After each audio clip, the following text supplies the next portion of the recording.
Dear Patriots, before the news starts, please subscribe to our patriotic channel by clicking the subscribe button. Give us a thumbs up to this video. Don't forget to leave your opinion below in the comments section. Share the news on Facebook and Twitter so you friends see it. Thank you. Trump's new power couple. She is a strategic advisor in President Donald Trump's West Wing. He's a lobbyist who moonlights as the head of the American Conservative Union, which hosts the annual Conservative Political Action Conference, a key gathering for Trump supporters. Meet Mercedes and Matt Schlapp, a power couple tailor-made for Trump's Washington. The two began their careers in the bastion of the establishment GOP, President George W. Bush's campaign and White House, but have embraced their parallel roles as loyal surrogates for a president whose rise has reshaped their party and upended the conservative movement. Now, Mercedes Schlapp, known as Mercy, is among the leading candidates to become communications director after the resignation last week of Hope Hicks. The move, said to be favored by White House Chief of Staff John Kelly, would further solidify the image of Schlapp and her husband as critical power players in Washington. Mercy is the natural choice, said Brian Lanza, who served as Deputy Communications Director for Trump's campaign. She has the experience. She has the respect of the staff. She has the respect of, obviously, General Kelly. And from the position that she can execute, I think there's very few people in New York or DC that can execute with this president as effectively as Mercy. Other internal candidates under consideration include Treasury spokesman Tony Sayegh and Press Secretary Sarah Huckabee Sanders, who could take on a dual role, as her predecessor, Sean Spicer, did. Schlapp, a former Fox News contributor who was tapped in September by Kelly as a strategic communications advisor, has already been doing much of what a traditional communications director would have in previous White Houses, running meetings with the press team and coordinating external messaging. She has filled the role of communications director in interactions on Capitol Hill, according to a senior GOP Hill aide. While not in Trump's inner circle of advisors, Schlapp is also well liked by the president, in part because her husband is so often on television defending him. A veteran of the George W. Bush White House and the Koch brothers' Washington operation, Matt Schlapp was elected chair of the American Conservative Union in 2014. The group had already served as something of a testing ground for Trump, who appeared at the conference in 2011 and 2014. Schlapp has become one of Trump's more vocal defenders on cable television, a known way to the president's heart. Matt has successfully been representative of the conservative movement and been able to defend Trump without looking like a sycophant, as many others who have attempted the same have failed, said Rick Tyler, a former communications director for GOP Texas Senator Ted Cruz's presidential campaign. In an interview, Schlapp explained his relationship with Trump as an effort to be a conservative resource for him.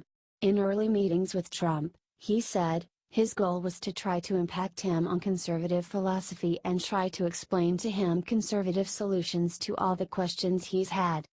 But others have criticized Schlapp for simply rebranding Trump's ideas as conservative ones. CPAC, once a Tea Party-fueled gathering, appears to have become fully Trumpified. One anti-Trump speaker this year was loudly booed and had to be escorted out with security guards for her own safety. The conference also attracted controversy in 2017, when Schlapp invited alt-right provocateur Milo Yiannopoulos. Yiannopoulos was later disinvited when a recording surfaced of him making light of pedophilia. This year, the conference hosted a range of speakers from what were once the fringes of the Republican Party, and even hosted French nationalist Marine Le Pen. Jonah Goldberg, a senior editor at the conservative magazine National Review, pilloried CPAC in a recent episode of his podcast, The Remnant. He described it as super Trumpy, through and through, and noted the lack of speakers critical of the president, and criticized the willingness of many conservatives to abandon past positions to better suit the Trump era. The sort of personality cult aspect of the Trump presidency have caused people to have sort of a fire sale on long-established conservative principles, Goldberg said. Schlapp dismissed the idea that he had moved CPAC in a Trumpist direction as an absurd charge. Those conservatives who are dubious about President Trump's approach have withered down to next to nothing, Schlapp told Politico. It's not PAC's change of attitude toward Trump, it's the American conservative activists who have changed their attitude toward Trump. By the way, we agree with them. Schlapp's proximity to power and influence, or at least perception of influence, has proved lucrative. Cove Strategies, Schlapp's lobbying firm, brought in more than $1 million in revenue in 2017, up from $640,000 in 2016 and $600,000 in 2015. He has professionalized the conservative movement to be the backbone of the Republican president in power, Lanza said. I think he would have been equally successful if it were President Jeb or President Cruz. He knows how to move his organization to maximize his influence. Matt has hit the sweet spot with a conservative movement that is now lined up very much in concert with the president, Lanza added. Theo Meyer contributed to this report.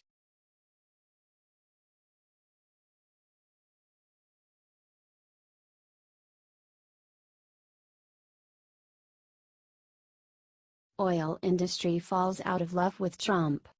Houston, the oil and gas industry's relationship with President Donald Trump is cooling off. The administration's 25% steel tariff, hostility toward NAFTA and fumbled efforts to lift restrictions on drilling are worrying executives, who have praised the president's war on regulations but loathe uncertainty and nationalistic trade policies. The tariff was a source of angst at a major energy industry conference this week in Houston. Executives fretted that higher steel prices could stifle projects needed to help the U.S., the world's biggest oil and gas producer, feed the global thirst for energy as a rising force in the export markets. We don't think it would be appropriate to put a tariff on something you can't buy in the United States, said Greg Armstrong, CEO of Plains All-American Pipeline, who worries it will become too hard to find the steel valves or other pipeline equipment the company needs. That really kills the project. One company hoping to capitalize on the global appetite for natural gas, Freeport LNG, said its new Texas plant required 190 miles of new pipeline, and Trump's tariffs would have been devastating had they been in effect at the time. We have 7 Eiffel Towers worth of steel, Freeport LNG chief Michael Smith told the conference, known as REIC. This thing would cost a few $100 million more if we had to pay 25% more than what we did.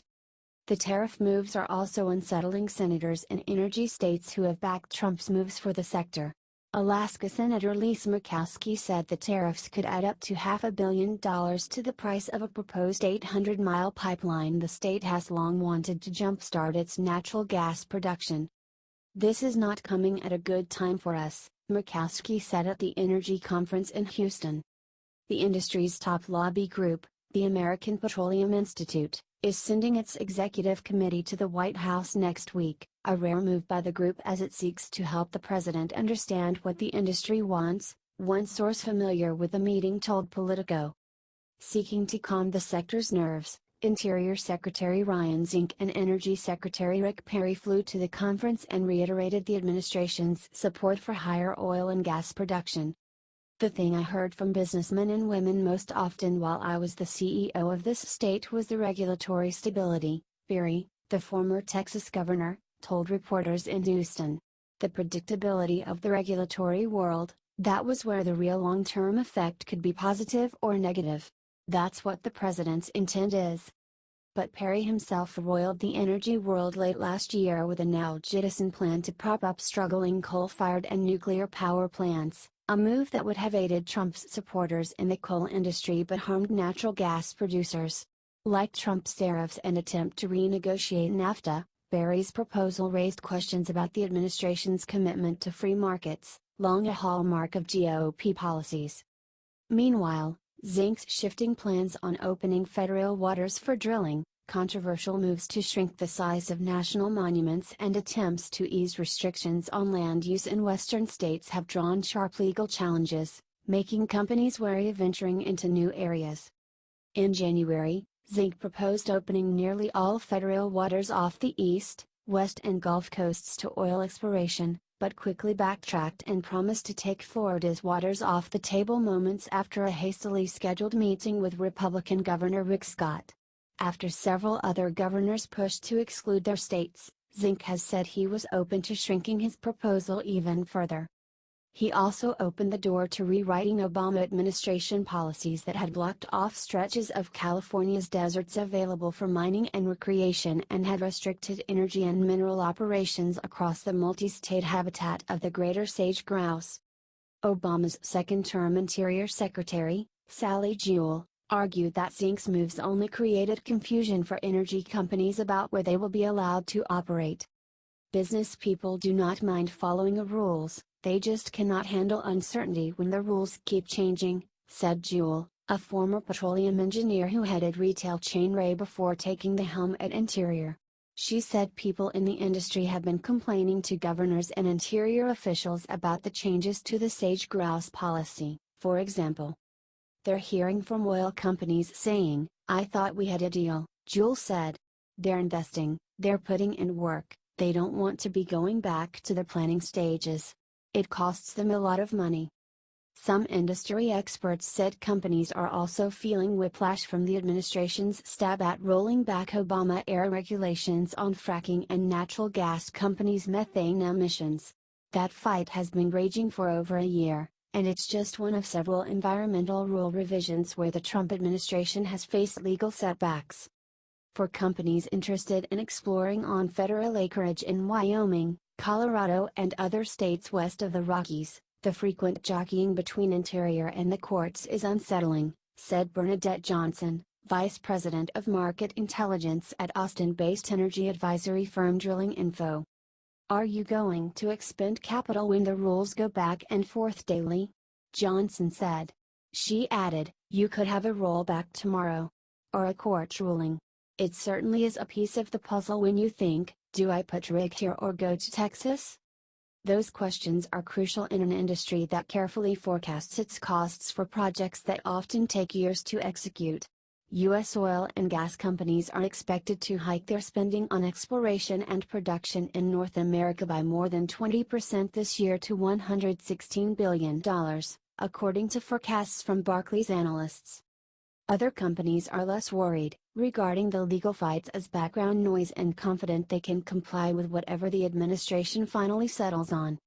The industry is faster than government, Pioneer Natural Resources CEO Tim Duff told Politico. Industry is ahead of the rules in this case,